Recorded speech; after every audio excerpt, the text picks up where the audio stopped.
The first time that I had a very frustrating moment with this company was that we sold out on Amazon. The beverage business is expensive business and it requires one hell of a commitment.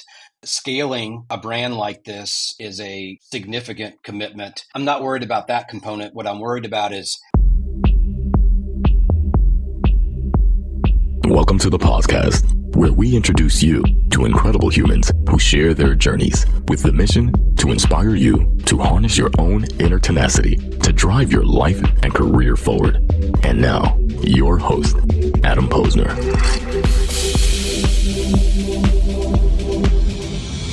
Hey, everybody. Welcome back to the podcast where I bring the best and the brightest from the world of business, marketing, and personal growth to help you harness your inner tenacity and drive your career forward.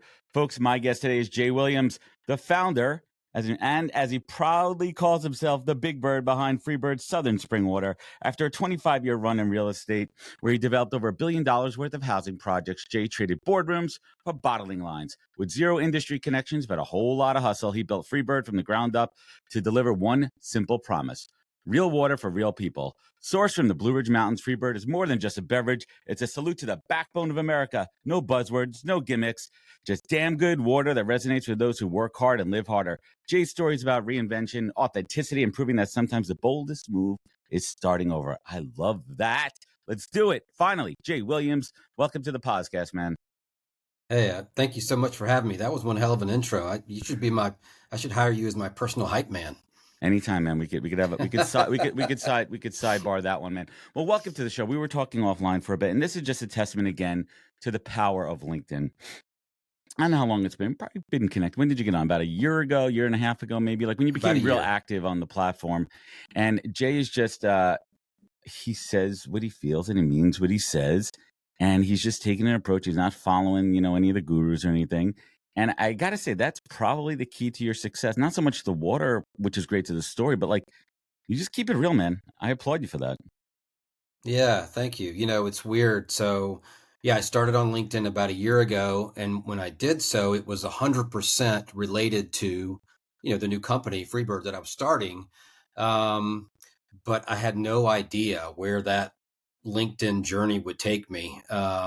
And I didn't expect, you mentioned sort of I say it like it is. And that wasn't really what I was planning to do. It just kind of happened organically. And the more I started being me, all the way me, which, I apologize for that often. Don't. Sometimes too much of me is a lot. But yeah, it's been a lot of fun, and I've met a lot of cool people like yourself, and it's really helped not only me but the brand, and yeah, it's been amazing. We're going to certainly circle back to that one in a minute there, but I wanted to call out just the power of LinkedIn when done the right way, and be intentional with your connections. And I tell everyone, you don't have to connect and accept with everybody on the platform. Be intentional, and sometimes you don't know where a connection will go. So you want to give a little bit of wiggle room in that, but be intentional. You get to 30,000 connections pretty quickly. I mean, I'm almost there after 18 years on the platform doing it the right way. So let's hit the rewind button here. And I think it's really important to unpack your story, your origin story. And if you don't mind me asking, Jay, what did your parents do for a living?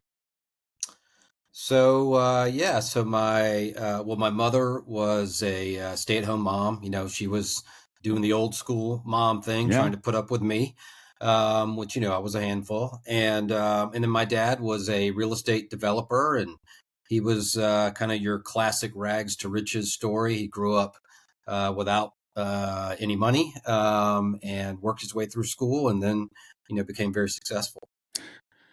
Did you feel it even at a young age that you were going to follow his path into real estate?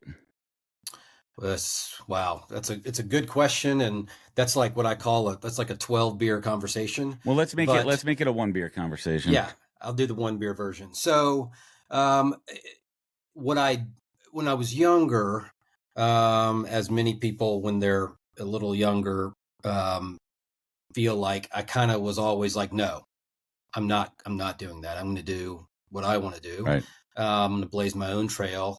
But what I found was that over time, I just I couldn't help it. It was like a magnetic force. Of course, all of my our family friends, not all of them, but a lot of them were in that industry. I liked it. I loved the whole process. I'm an entrepreneur, by birth, can't help it. So, It's in the DNA. yeah. And so I love the whole process of doing a new deal. It was like a new, entrepreneurial endeavor every time. So yeah, there was a sort of magnetic force that put me that direction. Did you work directly with your dad at any point? You did your own thing. So I did my own thing. There was a couple of just brief periods in my career where I worked directly with him, and you know, it was okay, but we probably were better working separately. He was a very he's no longer with us, unfortunately, but he was a very hardcore type personality. I always used to call him sort of a Vince Lombardi dad. I heard him loud and clear, and Yep. I knew where I stood. There's pros and cons to that too, especially when you kind of reflect on that. But what do you think, Jay, was that big? Looking back on it now, from where you sit at this point, having spent 25 years, you've built $1 billion worth of projects there. What was that big lesson that you learned from your dad, not just in real estate, just in business and life, that you are applying now as you build out Freebird? Yeah, I think there's two. There's probably a lot more than two, but two that come to the top of my mind. One is just outwork people, and I say this all the time. I know that I'm not the smartest guy in the room, but I sure as hell am going to work Amen. harder and hustle. I think the other part is that the relationships you make really matter, and how you treat people, and where you have those crossroads in your life where you have a choice to do the right thing or you can do something different. Just do the right thing. You don't do it for payback. You don't do it for any other reason, but it's just the right thing to do. And I feel like that I can sleep at night, by doing so. Dude, you're speaking my love language, man. You're speaking everything that I believe in, and I want to just unpack those couple things for a little bit. Hard work. That is something that's in your control. Everyone out there listening, that is how you beat somebody who might be more talented than you, more competitive. Like, you are more competitive, you hustle more, you put in the work. And let's caveat that. You can work hard, but make sure you're doing the right work, right? Make sure you're moving Of course. you're moving in the right direction there. But hard work is going to beat out talent every single time. And I truly believe in my heart that all my success is predicated on relationships. It's how I nurture them, how I grow them, how I respect them, and it's not quid pro quo, right? Because the value pendulum in relationships is rarely even, especially in my world. And give before you ask. Find those opportunities to give to someone and look out for their blind spots, maybe something they need some help with. That's how you get there. You get there by building value. I couldn't agree more. And what you just said, as a part of that, is important. That some people look at every relationship as somewhat transactional. Like, well, if you're doing that, I should do that, and you got to even it up all the time. And I don't look at that at all that way. And to some extent, maybe there have been times in my life where I have made sacrifices, or maybe just gotten the wrong end of the stick, wrong end of the deal because of that. But I'm okay with it. I really am. You know why, Jay? Because it's business and relationship karma. It comes back to you, and it comes back to you when you need it. It comes back to you when you least expect it. I mean, I'll give you a prime example now. I've at this point pretty public about the health journey that I've been going through, and I'm going on here. And in the middle of the journey, I work was a little bit slow, and a couple of old clients just came out of the woodwork, and they needed help out of nowhere, right? And they reached out to me. And I felt it. I was like, that's the universe working in the right way when I needed that. So, guys, everyone out there, guys and gals, like, just doing the right thing is the right thing. I know it's hard sometimes. I know sometimes, depending on who you are and your background and your life and your history, you get pulled in different directions. But if you keep it on the straight and narrow and you do things the right way, good things happen to good people. So let's talk about the pivot. Let's talk about the pivot. Was there one aha moment, Jay, when you're like, you know what, I'm going to park this 25-year career, in real estate, and what the hell am I going to do? I'm going to open up a water brand. Just what the world needs, more water. Like, was there that aha moment, or was that built up over time? Let's hear the story, man. Yeah. Well, everybody, does a 25-year career in real estate and pivots to beverage. That's the natural progression, right? So, there were a couple of those moments. I think the first component did grow over time. Real estate, and in particular, the development business is a grind. It's a tough Oh yeah. business. It's always problems to solve. And I don't think I was ever the best guy in real estate development, but I was a cockroach. You just couldn't kill me. And I think that's part of the method of the madness of real estate, because you see and hear of firms that go out of business all the time because of the risk, and there's just so many factors involved, things out of your control, Right. the markets. But over time, it can just really wear you down with the negativity, because there rarely are positive moments. It's always problems to solve. And so I had always thought in the back of my mind, and by the way, again, as an entrepreneur, I have a whole book full of ideas. I've been thinking about ideas my whole life. But there was a point in time a few years ago where I was like, gosh, you know, I'm not getting any younger. If I'm going to pursue one of these ideas, one of these million ideas that I have that I personally think are great, not all of them were, trust me, but Oh you yeah. know, uh, if not now, then when? And getting any younger. Um, Yeah. yeah. And so I had sold my company a few years earlier, and had started working with that company that had bought my company. And, it was fine. I kind of knew in the back of my mind that it probably wasn't going to be my long term, just because that's not my deal. I'd rather do my own thing. And so, yeah, I just finally woke up one day and said, screw it, I'm going to do it. And was off to the races. I think the other point, just to talk specifically about the big aha moment, was I literally woke up at 4 a.m. when I had the idea for Freebird, and it hit me. I knew exactly what I needed to do. I wrote it all down. I woke up the next morning and I started work on it, and that's literally what happened. So why water? So It's not a new thing. It's probably the oldest thing in the world. It's probably yeah, the original, element structure out there. yeah, H2O. yeah, I know, right? So I think what I liked about the business from the very beginning was, I'm one of these sort of rare people. I know some people are sort of left brain, some people are right brain. I'm a very good combo. And so I Hmm. love the creative process of just starting a company. But in particular, in this case, I was inspired by a competitor of mine, Liquid Death. Never heard of them. Yeah, me either. Yeah. They did an incredible job of, creating a new category effectively of this, brand centric beverage category. And they started with water. Now they're doing more than water. But when I saw that, it really inspired me, because I'm like, wow, that's what I love. I feel like I can come up with something. Liquid Death appeals to a very specific kind of customer. But I feel like that I can come You, up with something that might be for everybody else. that's the thing too about Liquid Death, right? Like they're. I mean, I look at the founder Mike Cicero, who actually comes from VaynerMedia, where I came from. He was a creative director at VaynerMedia. Was an entrepreneur, wasn't a water guy, but he saw it from a brand perspective. And he saw how they could be the anti-brand, right? If you're looking at other waters out there, the big national chains out there, you're looking at Vitamin Water, which was actually my first. Anyone out there? Vitamin Water was my first job out of college. I got fired from. Great story for another time. But I was in the beverage category, and I saw they were one of the first brands that said, let's brand water. Let's brand water. Let's put out there not just your standard water, but they enhance it with electrolytes and other things there too.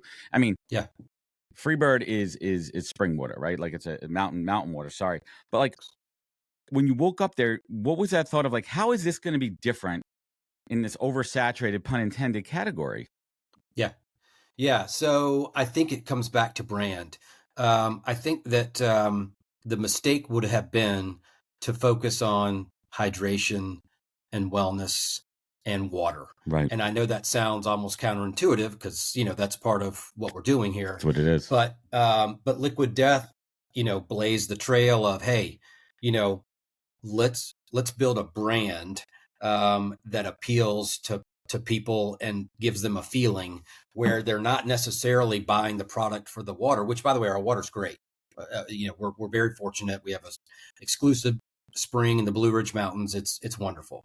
But all that being said, when Liquid Death started, for the first couple of years, they barely even referenced the water. It's all about the brand. Still to this day, they're more about their brand. They lean in. Yeah, except on the and flavors so, and carbonation, but that's about it, right? yeah. And so in our case, it was like, well, I want to create a brand that's like for America. I want, blue collar, small town, everyday hero, all of that. You found And the niche. so You found the niche. I found a niche. And it's a big niche, right? Like, Yeah. Other brands Yep. kind of have their niche focus, as you mentioned before, like the fitness category, or, some of them you look are very like artisanal, I look All at like that. the Icelandic and the Fiji and all those pieces. You found the niche, but keep me straight here. You didn't know shit about water, bottling, starting a beverage company, the work that went into it. So what was that first step? If you're going back to that right brain, right? And you're thinking pragmatically, but you're also putting your business hat on as a real estate investor, that there's steps involved. You also know that there's capital needed. You also probably had a pretty high level from consumer perspective idea of like, shit, okay, bottling, distribution. What were those first steps, to building this thing out? Yeah, it's a great question. And, Regulation, compliance, FDA, geez, I right. can't even, and I know this stuff. I didn't know one thing or one person, which, just sort of makes me sound a little insane. But no, I literally started just doing good old fashioned research. I think I might have hit the end of the internet a couple of times. Oh, it's a fun place. And yeah, exactly. Yeah, you find some interesting things there. But the other thing I did, which was a little bit, not normal for me, is I went to conferences and networked. And that sounds, a big whoop. But, as a guy that went to conferences for the past 25 years in real estate, I knew who I needed to know. And I usually tried to avoid a lot of the people that wanted to network because it was annoying, and people who wanted things that probably, weren't a fit for me. So, I became the annoying one, and I went to these conferences and I just tried to talk to people, and I tried to go to the different lectures. I try to learn from the companies. I try to talk to other executives, try to talk to other companies that were young and new to see their experiences. And I just tried to soak it all in and again, no pun intended, but absorb everything I could. It's such an interesting one too. And I talk about it with folks in my industry in talent acquisition and HR, like these conferences. For example, I'm advising a new company right now in this space, and they just went to their first conference. I said, just walk around. I go, turn your badge backwards and just walk.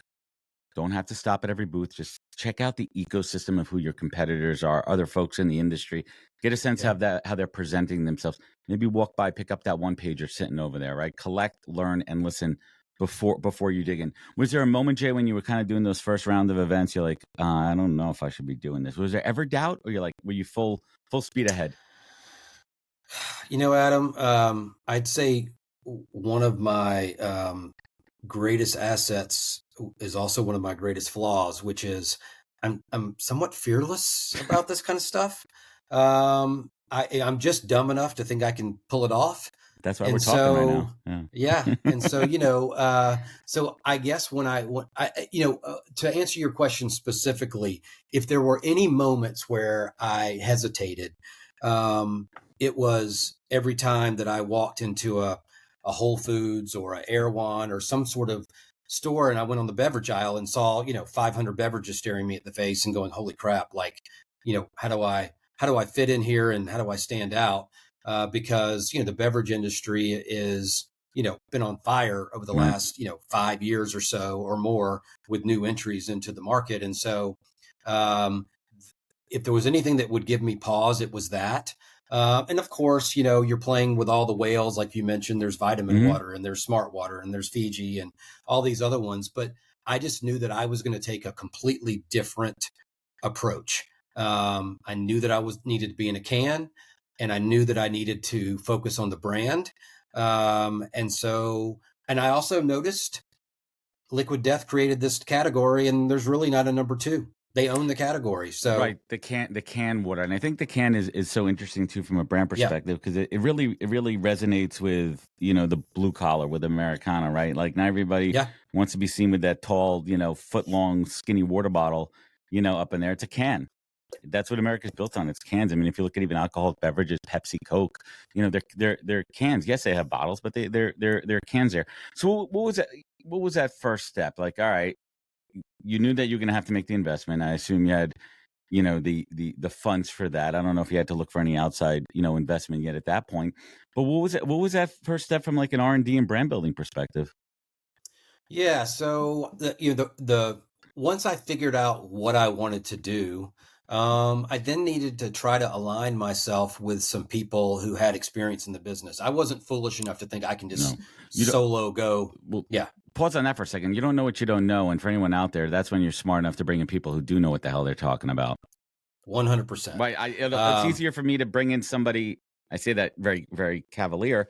It's easier, generally speaking, to bring in and pay somebody who's an expert instead of you taking the time to learn it, so you could use your time to focus on your superpowers to build this brand quicker. That's what helped me in Yeah, my career. and Yes, you have to learn this stuff because it's your company, but you don't have to be the intimate expert on everything, right? Or do you? well, yeah, exactly. And what you said is absolutely true, which is, one thing I've learned throughout my career, I know the things that I'm good at and I know what I'm not good at. And so I needed to, first of all, just from a pure company standpoint, bring in some help in the areas that I'm not great at. And then second of all, align myself with people in the industry Mm-hmm. who can bring some credibility, some experience to the table that I don't have. And yeah, people who know more than me about beverage. What I needed to know was, how do I start and build a company, and how do I go through the process in a way that allows us to be successful? What I didn't need to know was every single nuance of the business, and that's why I brought in people to help me with that. Hey everybody, Adam here from the Podcast. Today's podcast is brought to you by the team at Fountain. Fountain is your full-service frontline workforce management platform. I have to tell you, Fountain's offerings are some of the most robust I've seen for any product in the space. They offer full solutions for hiring, managing, and retention. They are truly a one-stop shop focused on the frontline workforce. They also create informative content using their data. For example, they analyze a bunch of data from their fast food chains and created a trend report you could download now on their website. They also have a new ebook out called Frontline Voices. There's a lot to dive into. Certainly check it out. And you could learn more at fountain.com, linked in the show notes. Thank you. Yeah, and for anyone out there, if they don't even, what goes into, let's just even talk about the product itself. Let's pull the curtain back on that, lift up the hood a little bit. Did you have an idea where this water was going to come from? Not at the beginning. No, I didn't. In fact, it was one of my partners. I partnered with a company that actually is based where you are in New York, called Beyond Brands. And they're a fantastic organization that partners up with different CPG brands. Mm-hmm. And I met them at a conference because I somehow tricked them into meeting with me, because I don't know why they did, because they're really good at what they did. And, I was nothing. And so, but when I did, they really loved the Freebird concept. And, long story short, we partnered. And it was one of my partners, Eric Schnell, who's the founder of Beyond Brands. He kept saying, we got to find an exclusive spring source. That'll be a way that we can differentiate Mm-hmm. ourselves. And so, he helped us. We were looking long and hard to find a spring source. And then we found this. We just got really lucky, found this family-owned spring in the Blue Ridge Mountains, and it's in this beautiful area. I went up there. Literally the first time I drank the water, I drank it straight out of the ground. Which is some trust. Yeah. I didn't die, I'm okay. It's all good. And so we were off to the races with that. But that was a really important thing, because if you look out in the marketplace, there's all kinds of different, water companies, and the way they describe themselves and the way they brand themselves. But Southern Spring Water doesn't exist anywhere other than Freebird. And we wanted to have that Southern unique element to it. Yeah, I love that. Not only for the brand, but also because, it's unique. If Freebird was coming from Maine, from a spring up in Maine, it wouldn't be the same thing. I mean, this is Americana. It's from the people, for the people. It's for everyone else, right? Who doesn't need that fancy ass water there. I assume, was Freebird always a name? Was Freebird always a name in your head? So it was. I actually went through a market study, not one that I paid for, but one where I had just a whole bunch of people that I asked, right, and said, "Will you ask your friends?" and blah blah blah. And so I did sort of a poll. I already knew in my head that that's the name I wanted. I already knew in my head that that's the name that was going to win the poll, and it did. And so it just validated what I wanted to make sure was, by going through that exercise, was that I wasn't the only one who felt something with that name. And it turns out that that name has been tremendously good for us. I mean, it's in your heart, right? Like, you know it. That's a brand too. I mean, same thing when I launched my show, the podcast. It was the only name I ever thought of for the show. It's a play on my name. It just works for it. It's unique. It stands out there too. So, what was one of those first moments when you got punched in the face building this brand? Those first shit moments. So I would say, very, very luckily, we haven't had a lot of those. But the first time, and it's actually a good thing that happened, the first time that I had a very frustrating moment with this company was that we sold out on Amazon. And, all my friends and other people were like, hell yeah, that's amazing. You guys are killing it. And I'm like, yeah, but, of course I'm playing that up. Yeah, it's amazing. We're so lucky, but behind the scenes, I'm like, shit. Distribution, production. Yeah. Inventory. And it was, quite frankly, because we didn't anticipate such demand. We just took off. And so, and it happened 2 times. And so, Amazon with their algorithm, frowns on, your inventory being out, and so you get, they want to sell something down. That's in stock. Yeah. And so, so the reason was fantastic. Great. The actuality of it was frustrating, but we quickly rebounded. And we have enough inventory right now, I think, to feed an army. So I think we're okay. But because we've had to, and demand's been incredible. Well, let's make a left turn here, right? Like, what are some of the thoughts there about giving back, philanthropy, natural disaster? You said feeding an army right there. What are some of the plans or what you have in action right now to, help? Like, listen, those storms, those floods that affect the South, like in the last couple of years, man, that's some serious shit, right? The rivers, overflowing. Sure. What's the game plan there for Freebird and the brand to support the communities? So it's a good question, and it's an important element of what we're doing as a part of sort of talking about the fact that we're a brand for, everyday heroes, everyday Americans, all that kind of stuff. We, as a part of our plan, support veterans, police, firefighters, first responders. We have programs that we're a little young, so these things are still all kind of happening. But the intention and the plan, the seeds are being, planted right now. Oh, for sure. Oh, 100%. Yeah. And we've already done a lot of charitable events where we've, donated water. We'll continue to do that regardless. But at the end of the day, we want to be synonymous with a company that cares about the people that are the foundation of the company, of the country. And that's, first of all, the people that have, fought for our freedom. That's the people that protect us. That's Amen. The people that respond when we need them. And all the way down to the folks that are, out in the farms, and places like, and in the factories, that are the backbone of communities. So, we can't support everybody everywhere, but we sure as hell can try. And that's what we're going to do. So what's the next hurdle? Well, actually, let's take a step back there for a second there, right? Like, and I'm not looking for numbers or anything, but how are we doing in the brand rankings and positioning in the category? Unbelievable. I pinch myself every day, and we have these meetings, weekly meetings, where we're going over, how many stores we're in and our sales and our numbers and all that kind of stuff. And every single time I'm like, I know I'm in the Truman Show. This is no way this is true. Because where are the cameras? All right, pull back the curtain. Where's the hidden camera? Yeah, because we're doing so well. On Amazon, it was, I think, 2 weeks ago, we found out that we were already ranked among the top 40 water brands. That's insane. I mean, we literally have been selling for only 6 months. Yeah, that's it. Incredible. We're now in approximately 500 stores already. We're talking right now in the last, especially over the last 2 months, I think we've talked to virtually every big name retailer you could think of.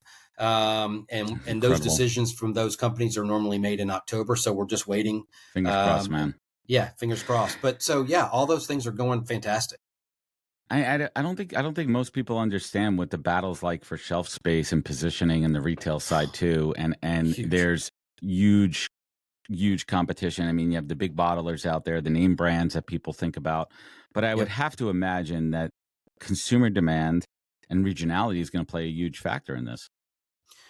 Oh, without question. One of the reasons why we put so much emphasis on our social media game and just all things marketing and being at events and whatnot is because, it's one thing to get on the shelf, but you got to get off the shelf or else they'll pull you and, they'll get somebody else in your place. And so, yeah, all those things matter so much.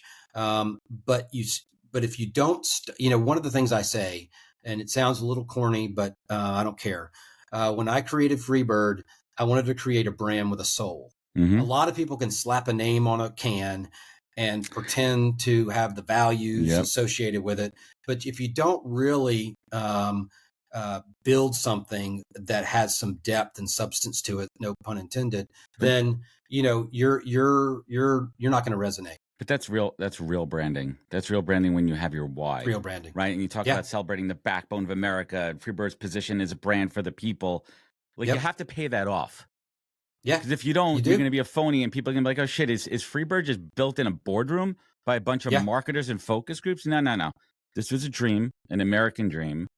What the American dream is all about, building this out, water for the people, by the people, good quality water. It's not enhanced with any bullshit. We're not trying to give you electrolytes or vitamins. It's not an energy drink there. It's just water when you need it. Yeah.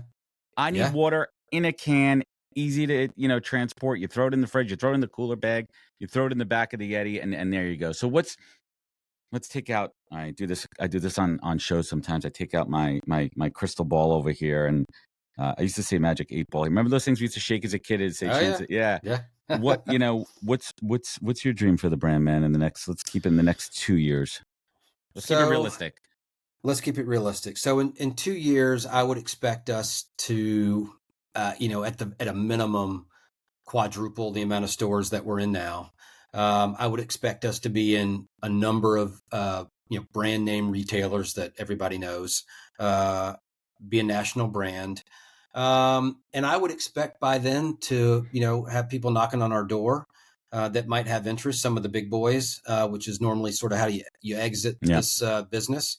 But, the way I've said it from the very beginning is what I believe, which is I'm building this brand to own it forever. So I'm building it the right way, building the structure and the systems and the processes in order to make sure that we can be successful long term. And, I love it so much that, I think people would be hard pressed to pry it away from me, at least for a while. So I love that. Yes, what I think. Yeah. And selfishly, I can't wait to look back on this episode a couple of years from now and people are like, how the hell did you get Jay Williams on your show? Right. I hope so. Yeah. I love that. I mean, I've had some incredible founders on the show at various stages of their company, and some people are like, how'd you get them on your show? Like a couple of years later, I'm like, I tend to be a trend spotter, but I'm also attracted to people who I see building cool shit and making things happen and follow their dreams just like me. So speaking of, I want to circle back a little bit and I want you to provide some advice for anyone out there talking about this mid-career pivot. And we talk about reinvention out there, to the people, the professionals right now, especially in this market. I mean, you're on LinkedIn all the time and you see people out of work struggling. We talk about ageism and how hard it is. I can't even imagine. I'm 46 years old and I have friends out of work right now. And I still think and feel young at heart. But in the job market, no, it's younger, faster, better, stronger right now and cheaper too. But like, what advice would you give to anyone out there who feels stuck, that are looking to take the leap into something entirely new? Yeah. It's not easy. I'll fully admit that for whatever reason, doing this kind of thing comes easier to me. It's much easier for me to do this than to go take a job somewhere and work for somebody. Oh, yeah. But as it relates to others, it sounds very, very simple to say this, but I promise you it is the most important thing, which is just start. Because, some people want to build, 50-page business plans. They want to just analyze and evaluate every single thing on, from here to the moon. And that's great. Fine. Do all that if you want to. But to be honest with you, most people, once they start, that business plan goes in the trash within about a week. Absolutely. Because they got to figure it out while they're in the trenches. And so, and by the way, just start. And if you fail, fine. Would you rather have the regret of failure or the regret of not even Amen. trying? Amen. Yeah. Amen on that one. I mean, I say it all the time, action over perfection. Action Yeah. over, because otherwise it's just a dream and you're going to regret it and you're not going to do it. There is Like, no perfect plan. no, there's no perfect plan. It all goes out the window. And you said something so interesting. Like, let's talk about, like, failure is a fuel. And that is a core of Adam Posner and the podcast story. Failure is a fuel, getting fired, Yeah. reinvent. And like, looking back, Jay, like, what do you think a couple of those like missteps or false starts actually like really set you up for long-term success? Oh my gosh. Yeah. I mean, you get, if you're, especially if you're in a career for a long time, you tend to get a little comfortable, right? And so when you do that, sometimes it's easy to make little mistakes that become big ones. Because, for example, in real estate, and this applies to any business, you make a few little small missteps that you think are nothing. And all of a sudden you realize, holy crap, like those two things started small, they became huge. We didn't pay attention to them. We didn't react fast enough. And here we are. Now we're dealing with this giant mistake that we got to solve.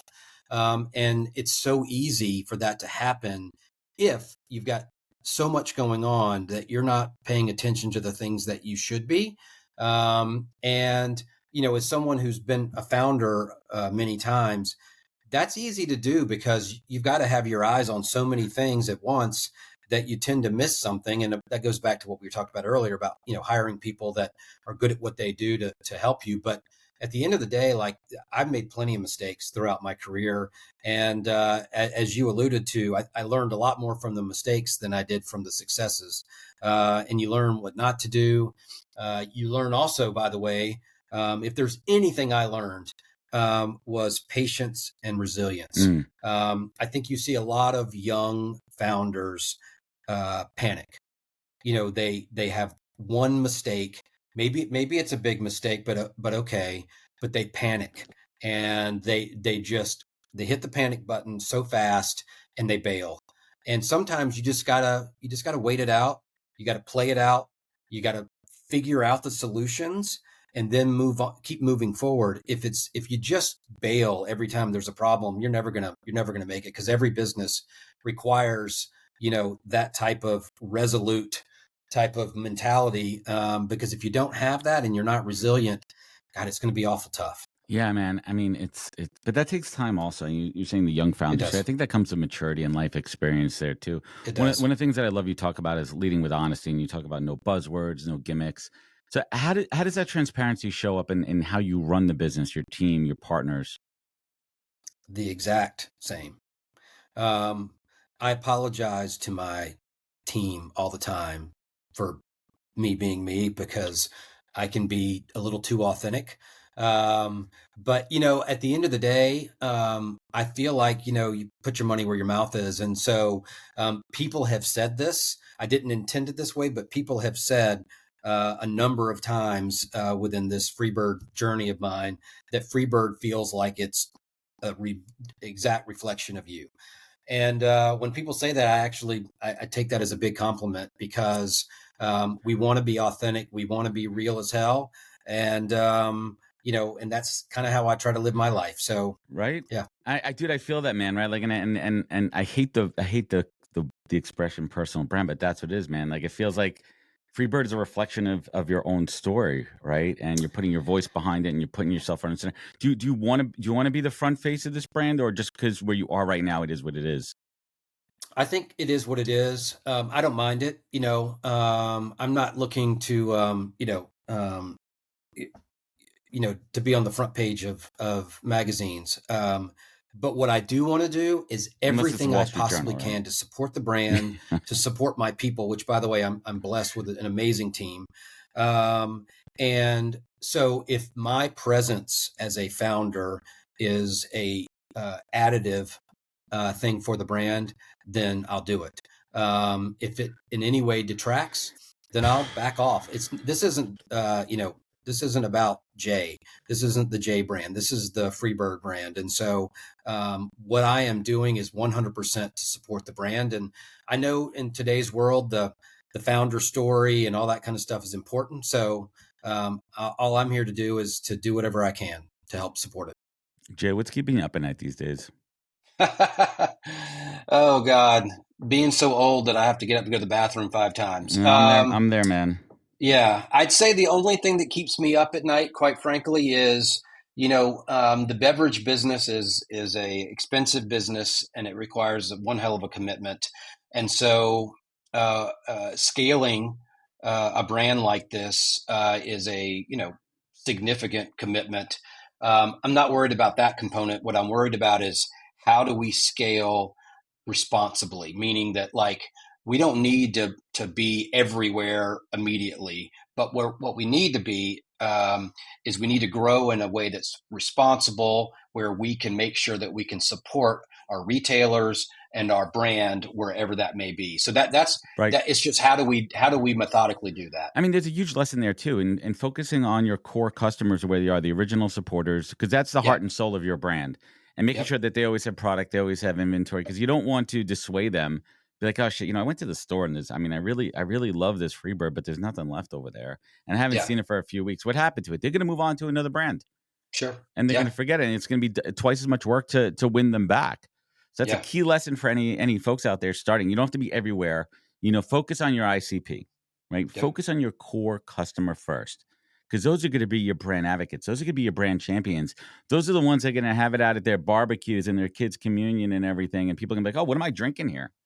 Yeah. That's how you do it. 100%. It's word of mouth, and there's nothing more powerful in marketing than spreading word of mouth. So, Jay, I want to bring it home here. What's that single best piece of career advice that you've ever received that you pay forward? Oh wow. I would say probably that your integrity and your personal relationship capital, if you will, um, matters the most. And so, in saying that, how you deal with people, how you treat people, and the choices you make to protect your integrity and that of your company are absolutely paramount, and there is no exception to the rule. That's it. Amen on that one. Treat your brand like gold, and reputation is what people say behind your back. And you want to keep that reputation strong by doing things the right way and Yep. treating people the right way. I mean, I've seen so many people get burned from one what they thought insignificant relationship, or one insignificant what they thought it was, and it comes back to haunt them when they treated somebody like shit, or they did something bad in business. Doing the Absolutely. right way is hard for a reason at times. It is. And, that's why if you're a founder, part of your job is to make hard choices. That's part of the job description. And sometimes those choices are the ones that aren't necessarily best for you. Maybe they're best for the situation. And that is a lesson that takes a while to learn. And I'm not saying I get it always, get it right all the time either. But if at your core you are trying to do the right thing, then I feel like in the long run you're going to be better off, and so is everybody else. I love it, man. And Jay Williams, last but not least, at this point in your life and your career, how do you define success? Oh gosh, I probably define success as being able to wake up every morning fired up as hell about doing something that you love to do. As cliche as it may be, being able to do that doesn't feel like work to me, honestly. As the people that work with me know, when I'm sending out texts, all hours of the day and night, not for them to have to work, by the way, but Right. just because of what I'm doing. I just never stop thinking about Freebird, and to the point where my family actually gets tired of that. But because I love it, I'm all in, and so if that's a definition of success, then that's one I'll stick with. I love it. Jay Williams, I want to thank you so much for joining me today on the podcast. It's been a fantastic conversation. I'm really genuinely excited to watch this brand and see where it goes. I'm going to be getting my Amazon order in there. Everyone, please check out drinkfreebird.com. Follow them on Instagram at drinkfreebird. Connect with Jay on LinkedIn. He is very active there, very entertaining, very unique point of view. Definitely check him out. We're going to have those linked up in the comments there. Jay, thank you so much for joining me. And thank you to everyone listening. Remember, Please follow us on all social media channels. Trying to get this YouTube thing going at / the podcast. Subscribe, comment, leave a review rating if it goes a long way. Sharing means caring. Remember, look out for yourself, be better to others, and catch us next week for another great episode. Take care, everybody. Wisdom is forever, but for us, it's time to go. Thank you for joining us. Luckily, we'll be back with our next episode soon, jam-packed with more incredible humans. Thank you for listening, subscribing, and sharing. To join the conversation, search the podcast on LinkedIn. And to catch up on past episodes and more info, please visit www.thepodcast.com.